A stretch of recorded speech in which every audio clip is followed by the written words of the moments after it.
But you had a moment on Club Shay Shay, a couple months back. And that right there was a moment that kind of lifted, shot a shooting star for Shannon, right? And just that ecosystem of conversations. And you were very candid, but you were very peaceful while you're saying these things, right? A lot of kind of sound bites came out of that. That single moment to me, like I say, changed Shannon's whole conglomerate that he got going on. But it brought more awareness and more attention. Maybe more biggest interview of the year. That was one of the biggest ones, I would say. The biggest interview in YouTube history. So those aren't the same things. They're not the same things. Yeah. But even with that being said, I don't think he was ready for that moment. Like, how did that, from an outsider, how did that change his life at that moment?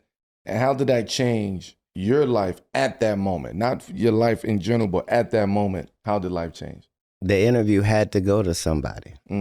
If I know beforehand what I'm capable of delivering, then I also know to be judicious in who I'm picking to get that. If I know Cat, he's only comfortable if he got the drop on you when he come to get interviewed anyway, because he wants to make sure that you don't flip on him. But all Shannon was gonna get was a blessing, and that was all I was there to make sure that happened.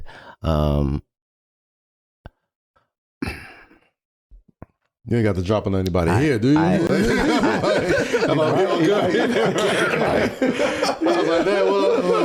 was like, I need to know something. This is the blessing. This is the blessing part of those interviews, you know? It's the blessing part of that podcast. Right. Well, I'm saying in my personal business, you can either do the dirt or you can know the dirt. I'm one of the chosen high-ranked know the dirt individuals, right?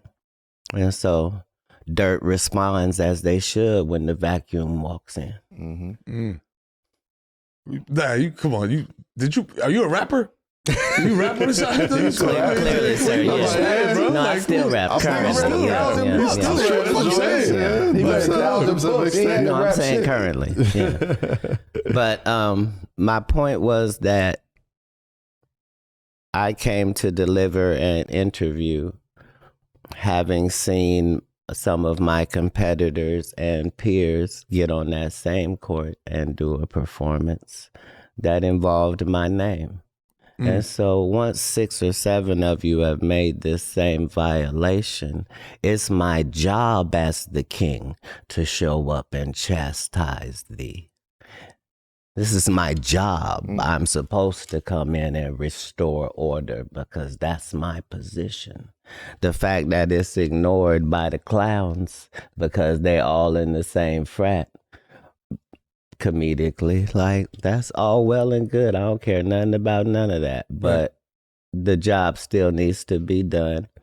And if God lets me know it's a good time for that, that's how I'm going to write it up and deliver it. So I didn't know anything Shannon was going to say. I didn't know what questions he was going to ask. Like there was no conversation. Like, yeah. What was the impetus behind that? Like, what made you say, like you said, like you basically answered the question already, but what made you say, all right, man, enough is enough. I've heard y'all say this and that and mention my name, or you know what I mean? And it's all false. I got to come up here and set the record straight. Did you go up there with that intention, or was that something that just happened naturally through the conversation? If there is a God side and the other side, if there are moral things and things that are immoral, if there is this side or that side, it can't be left up to